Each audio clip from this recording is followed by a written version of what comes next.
السلام عليكم ورحمة الله. أشهد أن لا أشهد أن لا إله إلا الله وحده لا شريك له وأشهد أن محمدا عبده ورسوله أما بعد فأعوذ بالله من الشيطان الرجيم بسم الله الرحمن الرحيم الحمد لله رب العالمين الرحمن الرحيم مالك يوم الدين إياك نعبد وإياك نستعين اهدنا الصراط المستقيم صراط الذين أنعمت عليهم غير المغضوب عليهم ولا الضالين. আল্লাহ তাআলার কৃপায়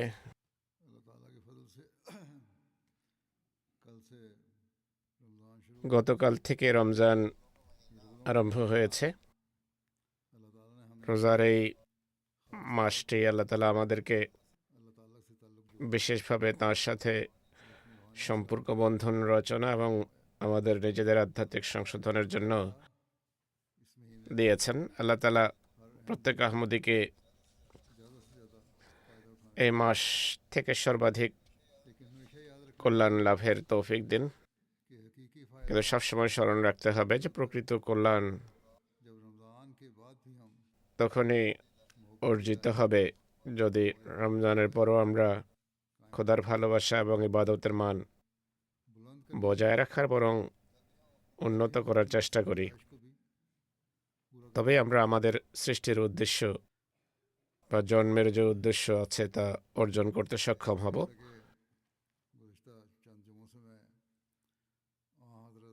যেমনটি গত কয়েকটি জুমা থেকে আমি মহানবী সাল্লাল্লাহু আলাইহি ওয়াসাল্লামের খোদার ভালোবাসা, খোদা প্রেম, ইবাদতের পদ্ধতি ও মান এবং মোমেনদের এর উপর প্রতিষ্ঠিত হওয়ার তিনি যে উপদেশ দিয়েছেন, নসিহত করেছেন, সে সম্পর্কে বর্ণনা করে আসছি।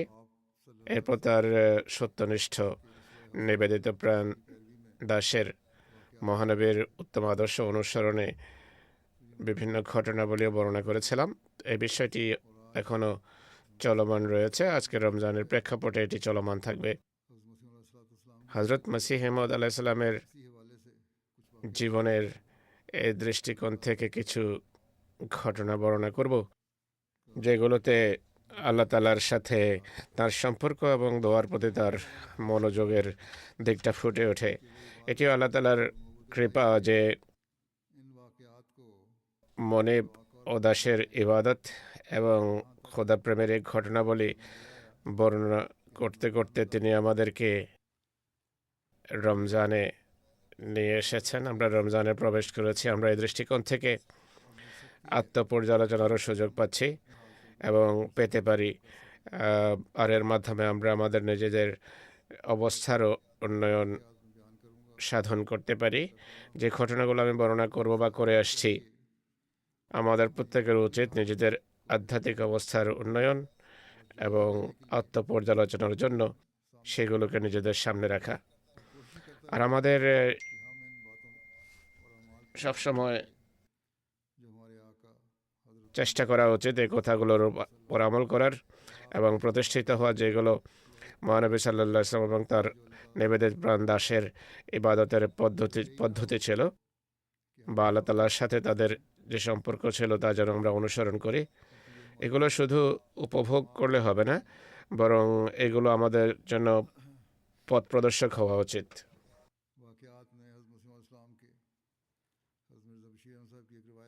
হযরত মসিহ মাউদ ইসলামের ঘটনাবলীর একটি উপস্থাপন করছি। হযরত মির্জা বশির আহমদ সাহেবের একটি রওয়ায়েত এটি। তিনি জনাব আবদুল্লাহ বাটালভি সাহেবের একটি রওয়ায়েত লিপিবদ্ধ করেছেন। খুব সম্ভব 1907 সনের কথা। একবার মরহুম কাজী জিয়াউদ্দিন সাহেবের কন্যা আমতুর রহমান সাহেবা, যিনি সম্পর্কে আমার নানার বাড়ির আত্মীয় ছিলেন, আমাকে কাগজের একটি টুকরো দেন তিনি, যা বর্জ্য বা ফেলে দেওয়ার কাগজের মতো ছিল। কিন্তু যেহেতু এতে হজরত মসিহ মাউদ এবং হজরত উম্মুল মোমেনিন রাদিয়াল্লাহু তাআলা আনহার নিজের হাতের লেখা ছিল, তাই আমি বরকত লাভের উদ্দেশ্যে অত্যন্ত আগ্রহের সাথে তা গ্রহণ করি এবং সংরক্ষণ করি। তিনি বলেন কোনো সময় এটি আমার কাছ থেকে এদিক সেদিক হয়ে যায় বা কোনো বইয়ের ভেতর চলে যায়, কিন্তু যেহেতু এর সাথে একটি ঘটনার সম্পর্ক আছে যা আমতুর রহমান সাহেবা নিজে আমাকে শুনিয়েছিলেন, তাই ওই কাগজের টুকরোতে, যা দৃশ্যতে একটি বাতিল কাগজ ছিল, অত্যন্ত স্বতঃস্ফূর্তভাবে লেখা সেই বাক্যের মাধ্যমে মসিহ ইসলামের খোদার সাথে সম্পর্ক, তাকওয়া, পবিত্রতা এবং ইবাদতের প্রতি আলোকপাত হয়। এই কারণে আমি এর উল্লেখ করা আবশ্যক মনে করি। আমতুর রহমান সাহেবা যখন হজরত মসিহ মাউদের বাড়িতে থাকতেন, তিনি দেখেছেন এবং আমার কাছে বর্ণনা করেছেন যে একদিন হজরত মসিহ মাউদ আলাইহিসসালাম এবং হজরত উম্মুল মোমেনিন পরীক্ষা করতে চাইলেন যে চোখ বন্ধ করে কাগজের উপর লেখা সম্ভব কিনা। নিজেদের মধ্যকার ঘরোয়া পরিবেশে স্বামী স্ত্রীর মাঝে এই প্রতিযোগিতা হচ্ছে বা পরীক্ষা চলছে। কাগজের সে টুকরোটি হাতে নিয়ে হজরত মসিহ মাউদ আলাইহিসসালাম তাতে একটি বাক্য লিখেছেন, যার প্রতিটি অক্ষর আমার মনে আছে। কাগজটি হারিয়ে গেলেও আমি দৃঢ় আস্থার সাথে বলতে পারি যে কাগজ যদি পাওয়া যায়, শব্দ এটি হবে, এদিক সেদিক হবে না। চোখ বন্ধ করে হুজুর যা লিখেছেন তা হলো, মানুষের উচিত সবসময় খোদা তাআলাকে ভয় করা, পাঁচ বেলা তার দরবারে দোয়া করতে থাকা। তো এটি হলো সেই মান যা তিনি সর্বদা তার অনুসারীদেরকেও শিখিয়েছেন। তার সর্বদা এই চিন্তায় থাকতো যে আমার অনুসারীরা, বরং প্রতিটি মোমেন যেন এমন হয় যার মাঝে থাকবে খোদাভীতি এবং যার সব সময় থাকবে ইবাদতের প্রতি মনোযোগ। যাই হোক, ওই কাগজের উপর হযরত আম্মা জানেরও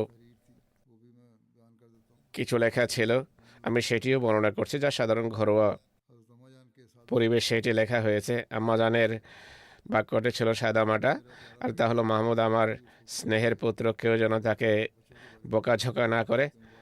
আর তারপর বাচ্চাদের সম্পর্কে আরও বাক্য ছিল যে মোবারক আহমদ বিস্কুট চায়। সাধারণ ঘরোয়া পরিবেশে লেখা কথা ছিল। হজরত মসিহ মাউদের লেখাটি যদিও ভাঙা ভাঙা ছিল চোখ বন্ধ করে লেখার কারণে, কিন্তু তা ছিল দৃঢ় এবং পাঠোদ্ধার সম্ভব ছিল। লাইনগুলো সোজা ছিল, অন্য অন্য সাধারণ লেখার ন্যায় লাইন সোজা ছিল। যেভাবে লাইন সোজা করে লেখে, মসিহ মাউদের লেখায় সেই লাইন বিদ্যমান ছিল, কিন্তু উম্মুল মোমেনিনের অক্ষরগুলো উপর নিচে হয়ে গিয়েছিল আর লাইনও সোজা ছিল না। কিন্তু বিশেষ কথাটি যা সবসময় আমার জন্য উপভোগ্য ছিল, যা আমি মনে করে আনন্দ পেতাম, সত্যি আনন্দের কথা এটি, যে নিজ ঘরে অকৃত্রিম পরিবেশে বসে থাকা অবস্থায় যদি হঠাৎ না ভেবে চিনতে হুজুরকে কোনো কিছু লিখতে হয়, তবে সেটি উপদেশমূলক বাক্য ছাড়া আর কিছুই নয়। হযরত উম্মুল মোমেনিনের লেখাটি এমন ছিল যা ঘরের পরিবেশ অনুযায়ী যা লেখা সম্ভব ছিল তাই তিনি লিখেছেন।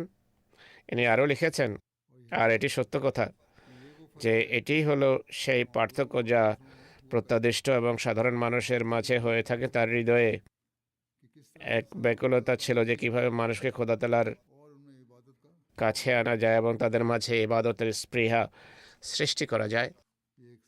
এটি একটি সাদামাটা পারিবারিক পরিবেশ, এতে গভীর শিক্ষণীয় দিক নিহিত আছে। হযরত মির্জা বশির আহমদ সাহেব আরও একটি ঘটনা বর্ণনা করেছেন, এটি বর্ণনা করেছেন মিয়া আব্দুল্লাহ সনোয়ারি সাহেব। 1884 সনে মসিহ মাউদ আলাইহিস সালাম কাদিয়ান থেকে বাইরে কোনো স্থানে গিয়ে চিল্লাকষি করার সিদ্ধান্ত করেন এবং ভারতের ভ্রমণ করারও ইচ্ছা ছিল। তিনি গুরদাসপুর জেলার সুজানপুরে গিয়ে নির্জনে চিল্লা করার ইচ্ছা করেন। মিয়া আবদুল্লাহ সাহেব বলেন, হুজুর নিজের হাতে লেখা একটি পোস্ট কার্ড আমার কাছে পাঠান। তখন আমি বললাম, আমাকে এই সফরে এবং ভারতের সফরে সাথে রাখুন।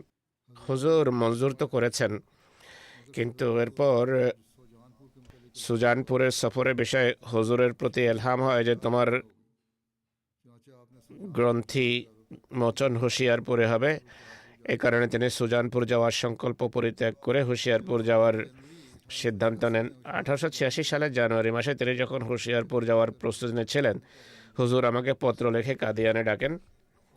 আর হুঁশিয়ারপুরের রইস শেখ মেহের আলী সাহেবকেও পত্র লেখেন যে আমি 2 মাসের জন্য হুঁশিয়ারপুর যেতে চাই। শহরের এক প্রান্তে এমন কোনো বাড়ির ব্যবস্থা করে দেন যাতে একটি দোতলা বা চিলে কোঠাও থাকবে। বাড়িটি যেন দোতলা হয় এবং শহরের বাইরে হয়। শেখ মেহের আলী সাহেব তার একটি বাড়ি যা তাবেলা নামে পরিচিত ছিল তা খালি করে দেন। হুজুর বেলগাড়িতে বসে বিপাশা নদীর পথ ধরে চলে আসেন। মিয়া আবদুল্লাহ সাহেব বলছেন, আমি শেখ হামেদ আলী এবং ফাতে খান সাহেব সাথে ছিলাম। ফাতে খান হুঁশিয়ারপুর জেলার টান্ডা সংলগ্ন রসুলপুরের বাসিন্দা ছিল এবং হুজুরের প্রতি গভীর ভালোবাসা রাখত। কিন্তু পরবর্তীতে তার দুর্ভাগ্য এটি যে মৌলভী মোহাম্মদ হোসেন বাটালভির দ্বারা প্রভাবিত হয়ে মুরতাদ হয়ে যায়।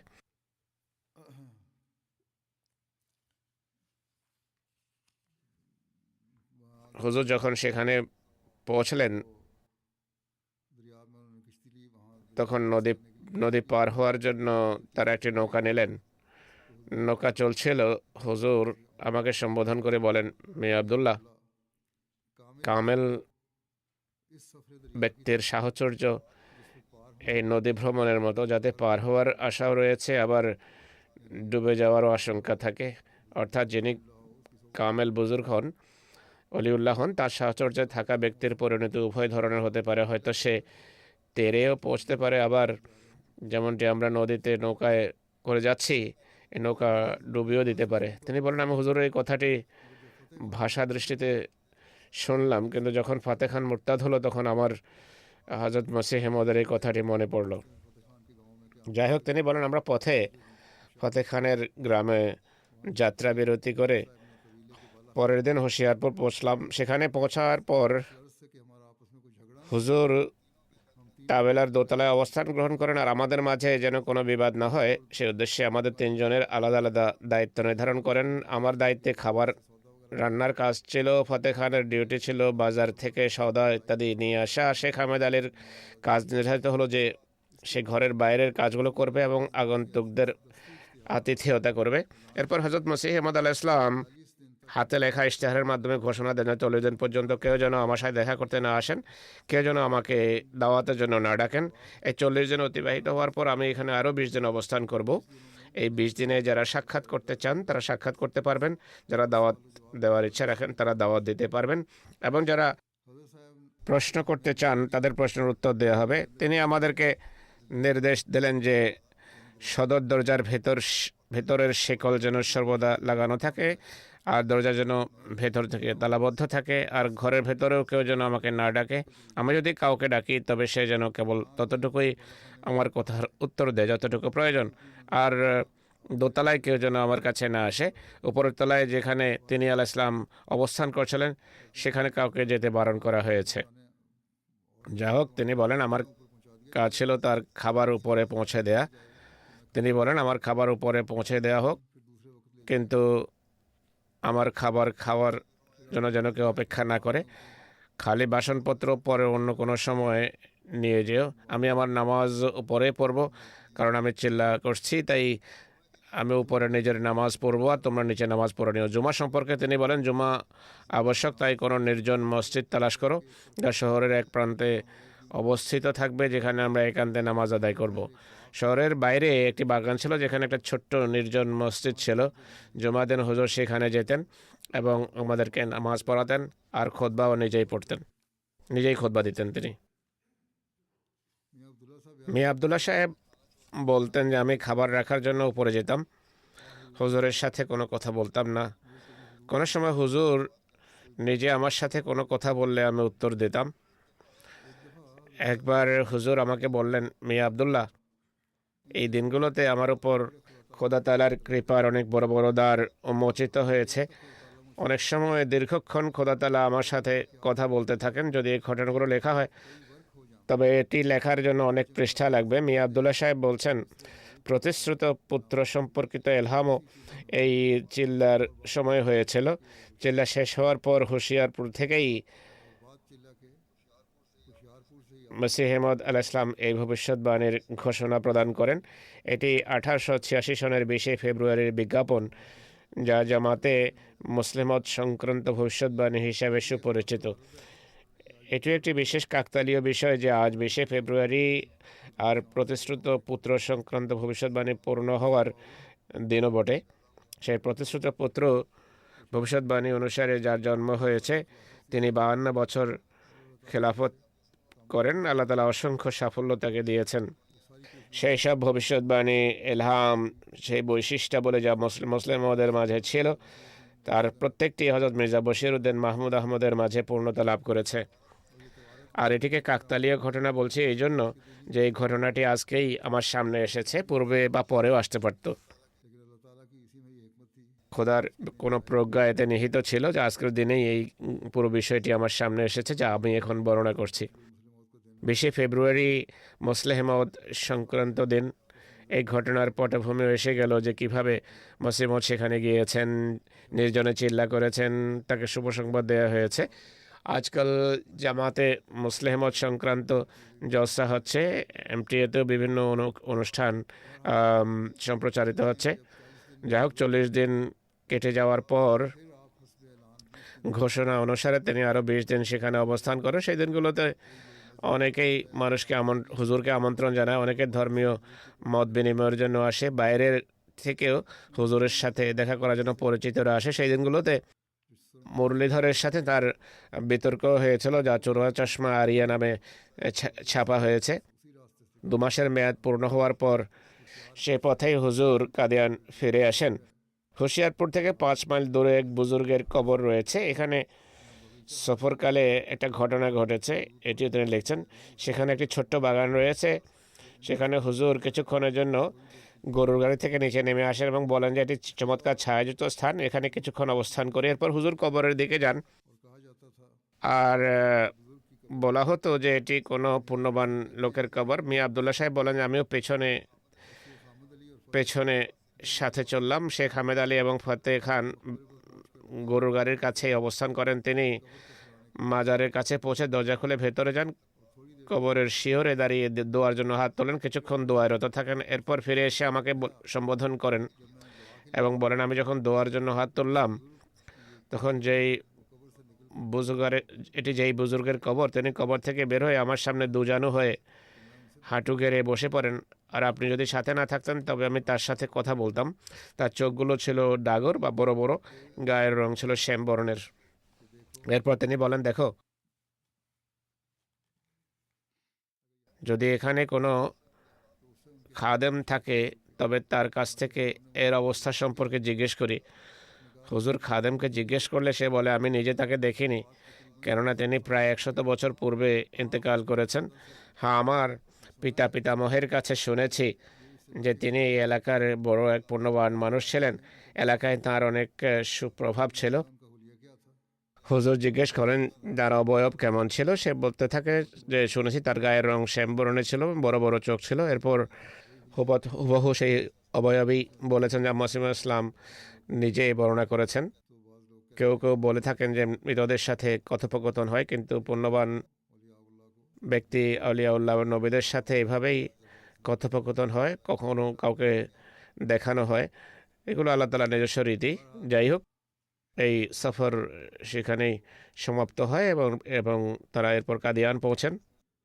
হযরত মির্জা বশির আহমদ সাহেব বলেন, আমি এই সফর সম্পর্কে মিয়া আবদুল্লাহকে জিজ্ঞেস করেছিলাম যে হুজুর এই নির্জন বাসের সময়, নিভৃত সময় কাটানোর সময় কি করতেন, কিভাবে ইবাদত করতেন। মিয়া আবদুল্লাহ উত্তর দেন, তা আমাদের জানা নেই, কারণ তিনি থাকতেন উপরের তলায়, আমাদের উপরে যাওয়ার নির্দেশ ছিল না।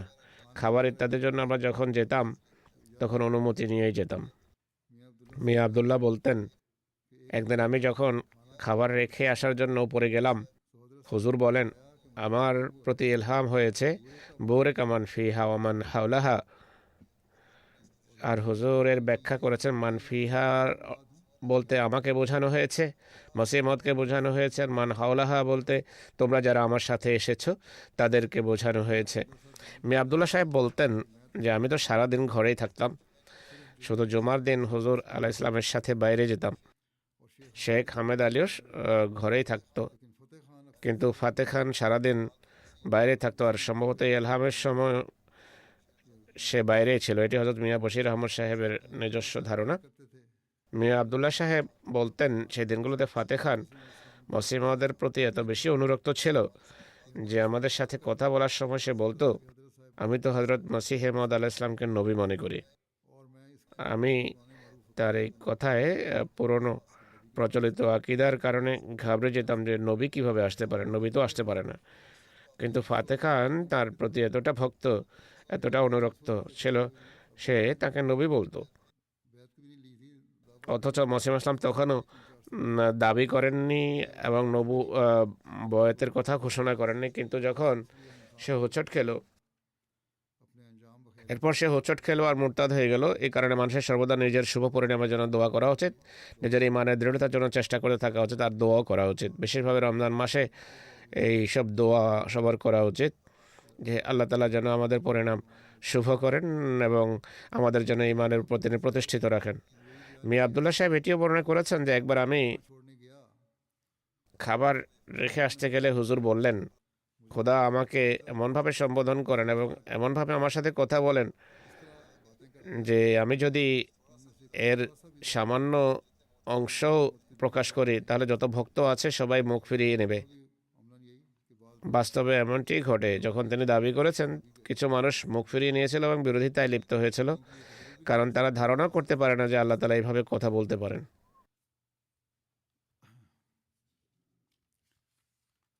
একইভাবে তার নামাজ পড়ার বিষয়ে আরেকটি ঘটনা রয়েছে।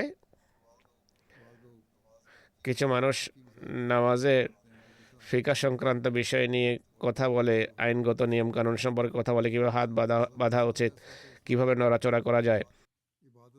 মসিহ মাউদ ইসলাম ইবাদত এবং নামাজের সময় কীভাবে ইবাদত করতেন, নামাজ কীভাবে পড়তেন, সেই সংক্রান্ত একটি ঘটনা রয়েছে। মিয়া আলী মোহাম্মদ সাহেব মসিহ মাউদের নামাজের রীতি বর্ণনা করেছেন। একবার আমি হুজুরকে সুন্নত নামাজ পড়তে দেখেছি। ফরজের পূর্বে সুন্নত পড়ছিলেন। হুজুর আলাইহিস সালাম নাভির উপর হাত বেঁধেছিলেন, ডান হাতের মধ্যবর্তী আঙ্গুল কোনোই পর্যন্ত পৌঁছেছিল, বরং কিছুটা পেছনে থাকতো। সেজদা করার সময় তিনি দুই হাতের মাঝখানে কপাল ও নাক মাটিতে রাখতেন, আর আঙ্গুলগুলো সোজা কাবার দিকে থাকতো। যেহেতু তাঁর পাগড়ি মোবারক ঢিলা থাকতো তাই পেছনে সরে যেত। তিনি সেজদা থেকে ওঠার সময় আঙ্গুল দিয়ে তা ঠিক করে নিতেন।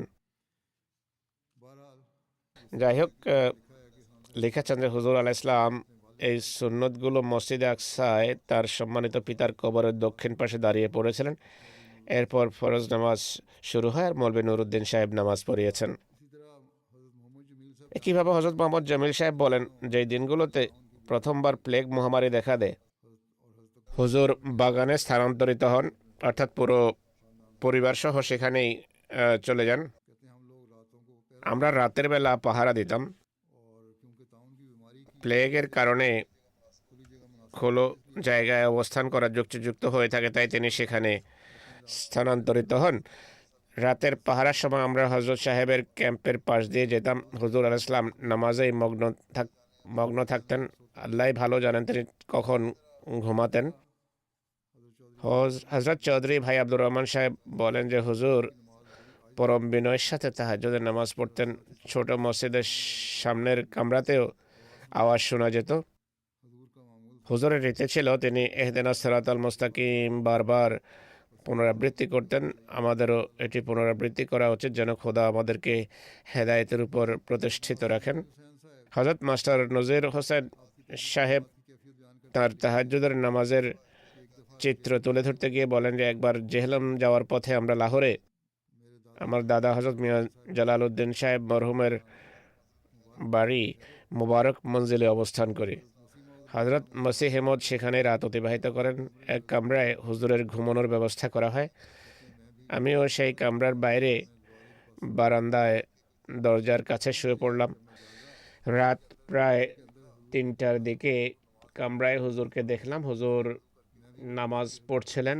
আমিও অজু করে হুজুরের পেছনে কিছুটা দূরত্বে নামাজ পড়তে শুরু করলাম। আমি চেষ্টা করলাম যেন হুজুরের মতো দীর্ঘ কিয়াম রুকু বা সেজদা করতে পারি, কিন্তু পারলাম না।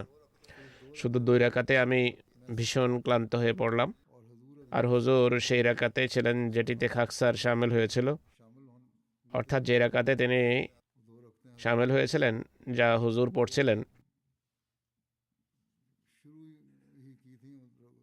হুজুর মাত্র কিয়ামেই ছিলেন, কিন্তু তিনি বলেন যে আমি ক্লান্ত হয়ে যাই।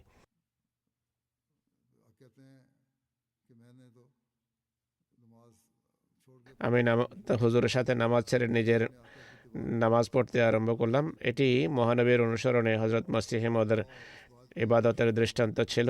আর আল্লাহ তালার ইবাদতের দায়িত্ব পালনের এইভাবে তিনি চেষ্টা করতেন। এটি ছিল মসিহ মদের প্রচেষ্টা ইবাদত করার। যাই হোক, দিনের বেলা যখন আমরা হুজুরের চারপাশে বসেছিলাম,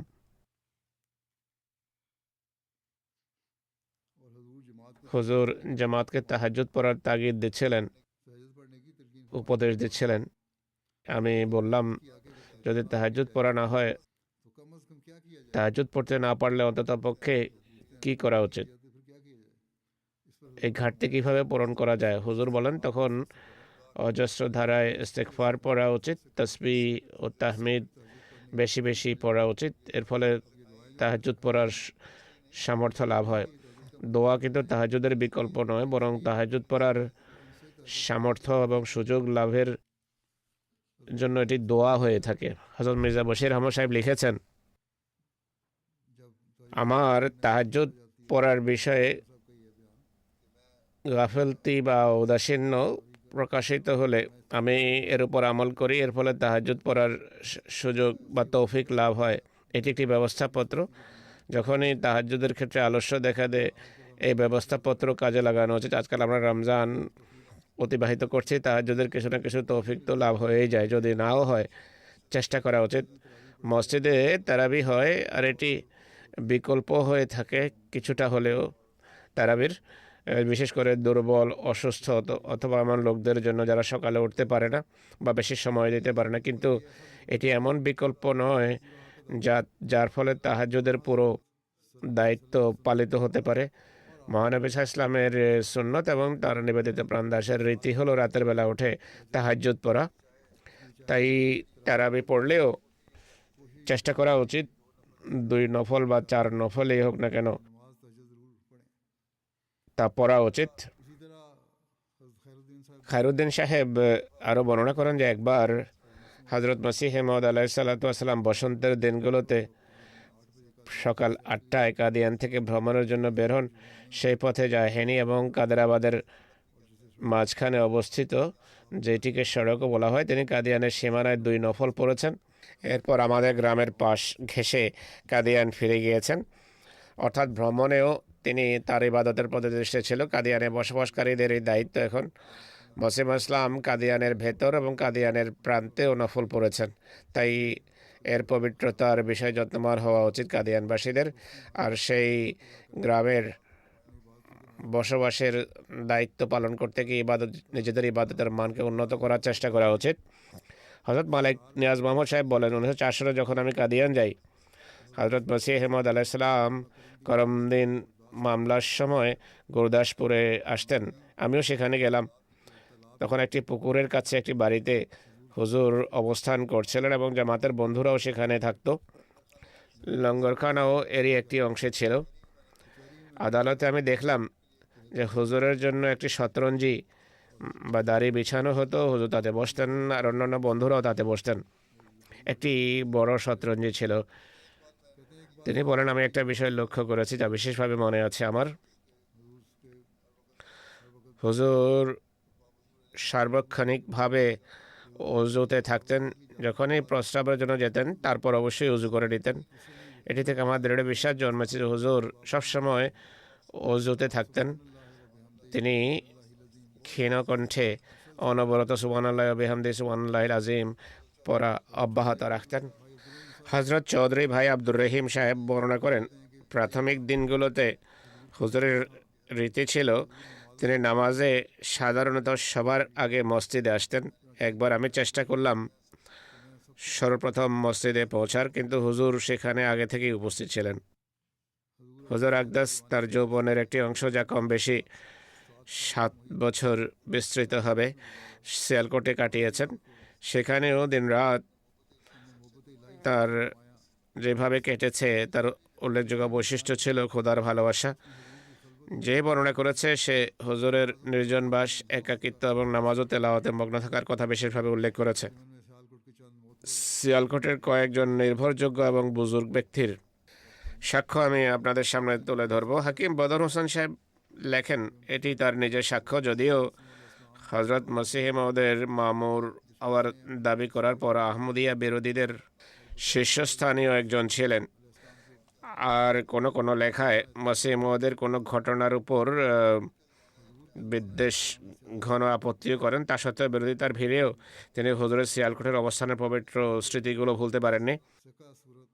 তিনি লিখছেন যে খুবই নির্ভরযোগ্য চেহারা সম্মানিত ব্যক্তিত্ব ছিলেন মির্জা সাহেব। সজ্জন, মহান ধ্যান ধারণার অধিকারী, মহান চিন্তার অধিকারী ব্যক্তিত্ব। নিজের উচ্চ মননশীলতার সামনে কারো উপর নির্ভর করতেন না। ভিতরে গিয়ে হুজুর পানি চাইলেন, ঘটনা বর্ণনা করার সময় যা ঘটেছে তা বলেন। অজুর পর মাগরিব পড়েন, দোয়াতেও রত ছিলেন। এরপর জিক্রে এলাহি করেছেন। প্রখ্যাত মুসলিম নেতা মৌলভী জাফর আলী খান সাহেবের শ্রদ্ধেয় পিতা, জমিদার পত্রিকার সম্পাদক মুন্সি সিরাজউদ্দিন সাহেব বলেছেন, মির্জা গোলাম আহমদ 1860 বা 61 সালের দিকে সিয়ালকোট জেলায় একজন করণিক ছিলেন, মহাররের ছিলেন। তখন তার বয়স ছিল 22 বা 23 বছর। আমরা চাক্ষুষ সাক্ষ্য থেকে বলতে পারি যৌবনেও তিনি অত্যন্ত পুণ্যবান এবং মুত্তাকি বুজুর্গ ছিলেন। চাকরির ব্যস্ততার পর তার সমস্ত সময় ধর্মতত্ত্ব অধ্যয়নে ব্যয় হতো। তিনি সাধারণ মানুষের সাথে খুব কমই সাক্ষাৎ করতেন। একবার হযরত শেখ ইয়াকুব আলী ইরফানি রাদিয়াল্লাহু তাআলা আনহু সিয়ালকোটে সৈয়দ মীর হাসান সাহেবের সাথে দেখা করেন। পূর্বের খুতবাতে আমি এটি উল্লেখ করেছিলাম। তিনি সজল নয়নে, অত্যন্ত অশ্রু সজল নয়নে বলেন, পরিতাপ আমরা তার কদর করিনি। তার আধ্যাত্মিক পূর্ণতা আমি বর্ণনা করতে পারবো না। তার জীবন কোনো সাধারণ মানুষের জীবন ছিল না। তিনি সেসব লোকদের অন্তর্ভুক্ত ছিলেন যারা খোদা তাআলার বিশেষ বান্দা হয়ে থাকে এবং পৃথিবীতে তারা দীর্ঘকালের অবসানে একবার আসে। এমন একটি ঘটনাও আছে যা একজন সাধারণ মানুষের সাথে ঘটেছে, যে একজন গ্রামবাসী, সে মসিহ মওদের পবিত্র জ্যোতিকে চিনতে পেরেছিল। আল্লাহ তাআলাকে যারা ভালোবাসেন, আল্লাহর মনোনীত যারা রয়েছে, তাদের চেহারা থেকে নূর ঠিকরে পড়ে। হযরত মির্জা বশির আহমদ সাহেব লিখেছেন, হযরত আম্মা জান বর্ণনা করেছেন এটি। মসিহুল ইসলাম আম্মা জানকে বলেছেন যে একবার কোনো একটি মামলার জন্য আমি ডালহৌসি পাহাড়ে যাচ্ছিলাম। পথের মধ্যে বৃষ্টি আসে। আমি এবং আমার সঙ্গী টমটম গাড়ি থেকে নেমে পড়লাম। পাহাড়ের এক লোকের বাড়ির দিকে গেলাম, যা রাস্তার পাশে ছিল। আমার সঙ্গী এগিয়ে গিয়ে বাড়ির মালিকের কাছে ভেতরে আসার অনুমতি চাইল, কিন্তু সে বাধা দেয়। একটি ছোট্ট কামরা হবে, বেচারা গরিবদের বাড়িতে এমনই হয়ে থাকে। তখন তাদের মাঝে কথা কাটাকাটি হয়। বাড়ির মালিক রেগে যায় এবং গালি দিতে থাকে। এ বলল যে আমি ভেতরে যাব। মালিক বলে যে না, আমি আসতে দেব না। তুমুল তর্ক বিতর্ক আরম্ভ হয়ে যায়। হুজুর বলেন, আমি এই তর্ক বিতর্ক শুনে কিছুটা এগিয়ে গেলাম। যখনই আমার এবং বাড়ির মালিকের চোখাচোখি হলো, তখন আমি কিছু বলার পূর্বেই সে নিজের মাথা ঝুঁকিয়ে বলল, আসল কথা হলো আমার বাড়িতে এক যুবতী মেয়ে আছে, তাই আমি অপরিচিত লোককে ঘরে ঢুকতে দেই না, তবে আপনি নির্দ্বিধায় ঘরে প্রবেশ করুন। হুজুর বলেন যে সে এক অজানা মানুষ ছিল, আমিও তাকে জানতাম না, সেও আমাকে চিনত না। তো এটি আসলে সেই ঐশী জ্যোতি এবং নূর আর ভদ্রতা ছিল যা তার চেহারায় সেও দেখতে পেয়েছিল, এবং সে বলে যে আপনি ভিতরে আসতে পারেন। খোদা তাআলার পবিত্র সত্তা সবসময় তার দৃষ্টিতে থাকতো। কোনো ব্যস্ততা বা কর্মব্যস্ততা তাকে আল্লাহর স্মরণ থেকে দূরে সরিয়ে দিতে পারেনি। মামলা মোকদ্দমাতেও আমরা এটি দেখেছি, যা আমি পূর্বে আপনাদেরকে শুনিয়েছি। এমন নাজুক ও সংবেদনশীল সময়ে যখন আদালতে মামলার শুনানি চলছে, তখন নামাজের আয়োজন এবং ব্যবস্থা করা কঠিন বিষয় হয়ে থাকে, কিন্তু খোদার ভালোবাসা এতটাই নির্ভরশীল, এতটাই তাওয়াক্কুলকারী এবং জগৎ বিমুখ ছিলেন যে আদালতে মামলা চলছে, যে কোনো সময় হাজিরার ডাক পড়তে পারে, পিয়ন যে কোনো সময় ডাকতে পারে, কিন্তু যখনই নামাজের সময় হতো তিনি আদালতের ডাক ছেড়ে এবং অনুপস্থিতির কারণে যে ক্ষতি হতে পারত তার প্রতি ভ্রুক্ষেপ না করে আল্লাহ তাআলার দরবারে আল্লাহর ডাকে সাড়া দিয়ে উপস্থিত হয়ে যেতেন। এটি হলো আসল বিষয়, যা সবার স্মরণ রাখা উচিত। নামাজের সময় যে কোনো মূল্যে নামাজকে অগ্রাধিকার দিতে হবে, এটি সে আদর্শ ও দৃষ্টান্ত যা একজন মুমিনের বৈশিষ্ট্য।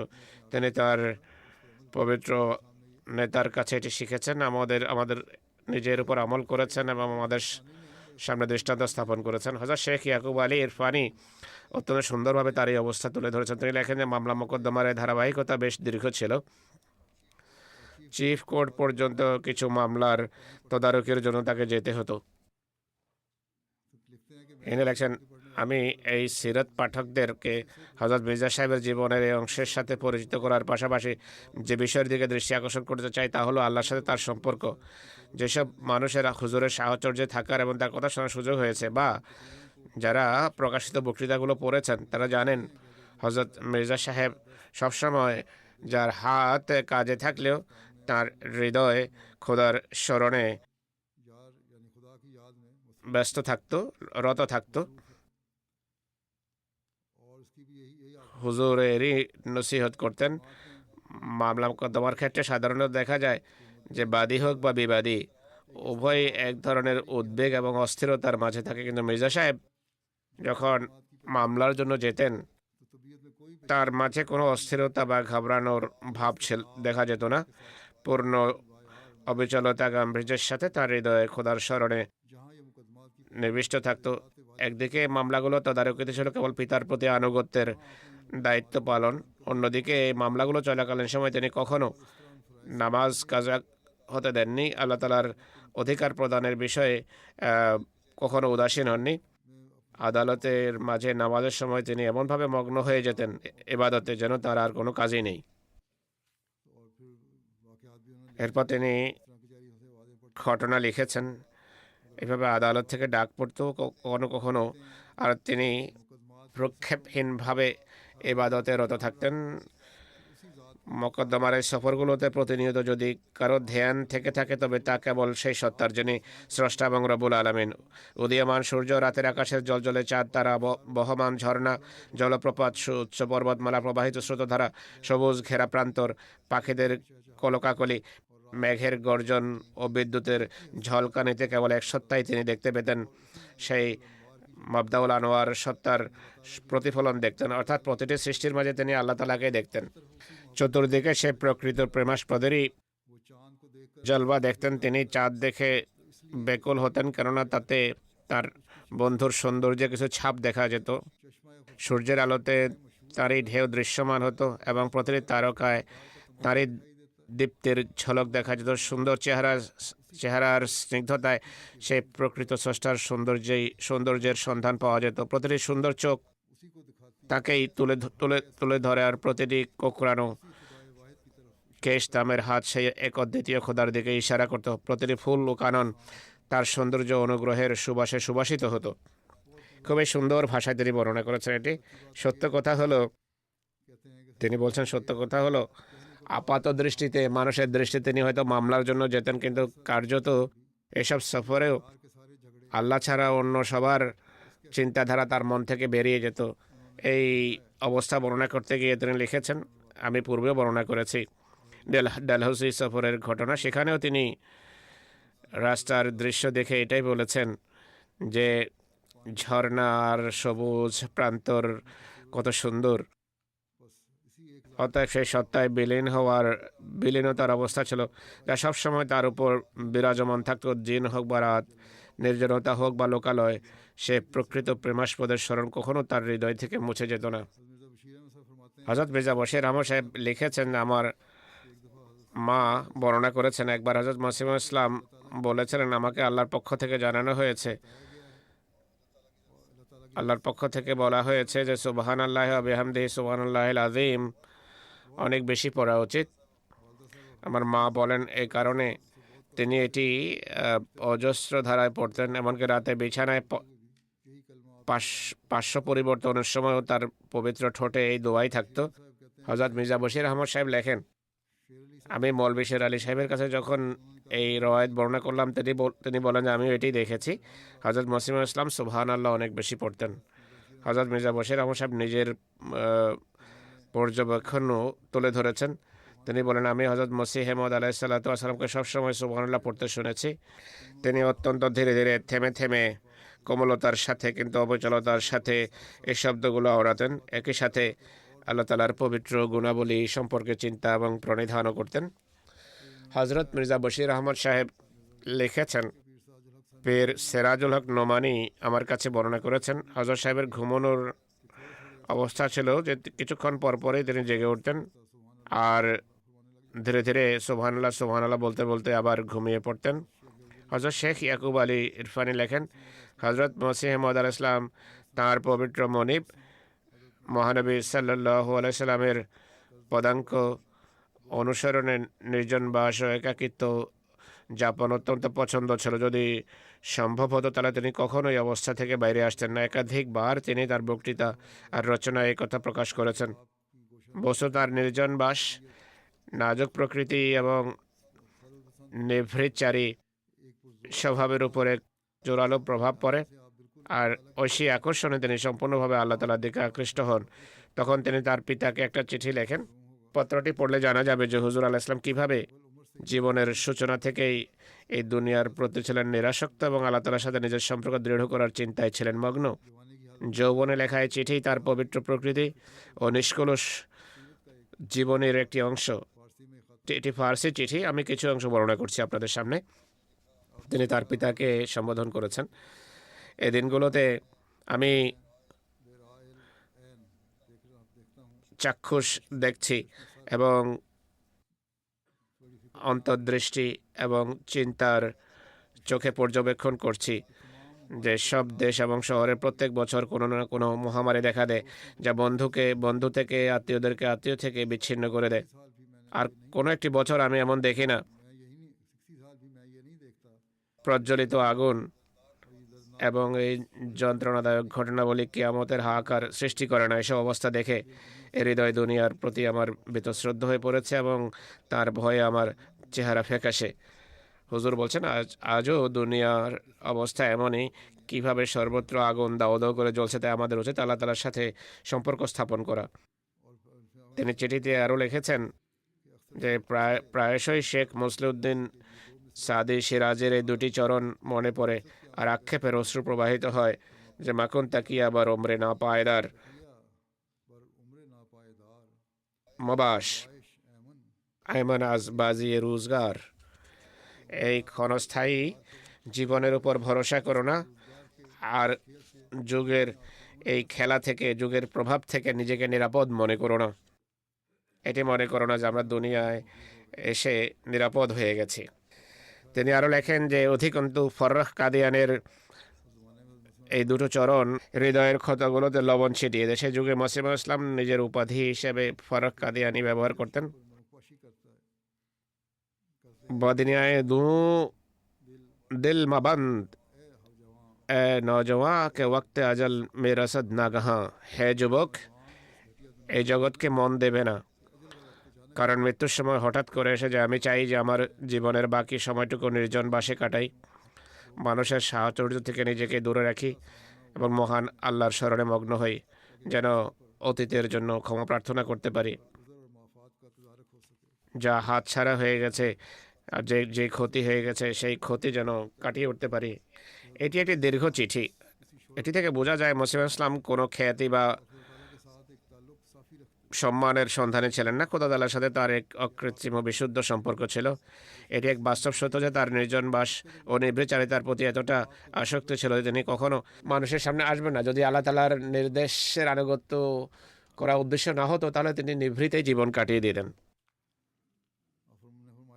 তিনি বলেন, খোদা তাআলা যদি আমাকে অপশন দেন যে তুমি নিভৃত জীবন এবং জনসমক্ষে আসার মাঝে লোকালয়ের মাঝে কোনটি পছন্দ করবে, তবে সেই পবিত্র সত্তার কসম আমি নির্জনতাকেই বেছে নেব।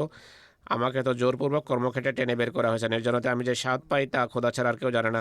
আমি প্রায় 25 বছর ধরে নির্জনে কাটিয়েছি এবং কখনো এক মুহূর্তের জন্য চাইনি যে খেতের আসনে আসীন হব।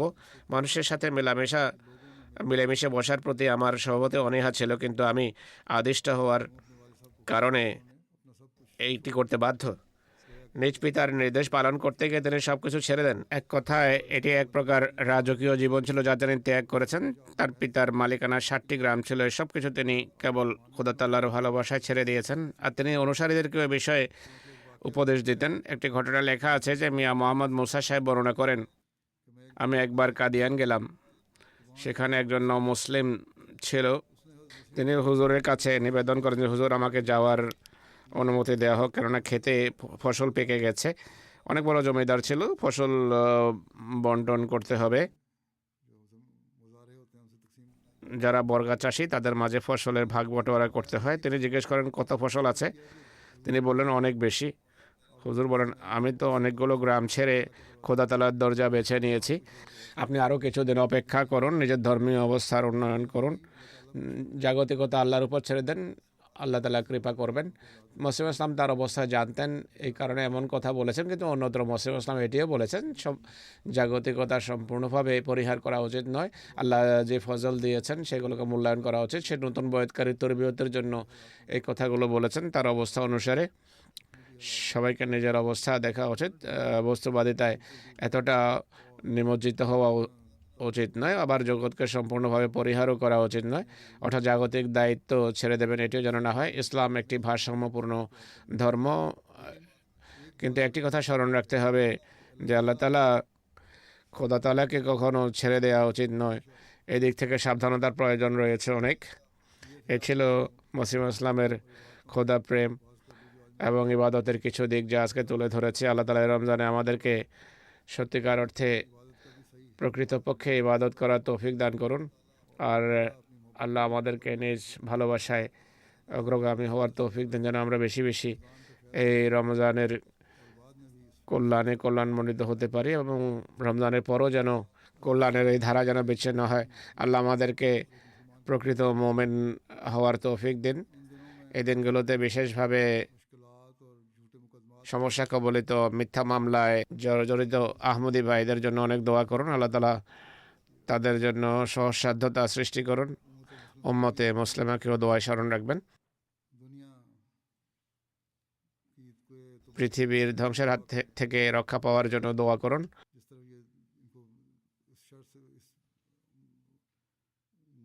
আল্লাহ তাআলা নিরীহ লোকদেরকে তাদের অনিষ্ট থেকে রক্ষা করুন। এই যুদ্ধ এবং ধ্বংসযজ্ঞ যদি অবধারিত হয়ে থাকে, আল্লাহ তাআলা নিরীহ লোকদের এটি থেকে রক্ষা করুন। জালেমদেরকে আল্লাহ তাআলা পাকড়াও করুন।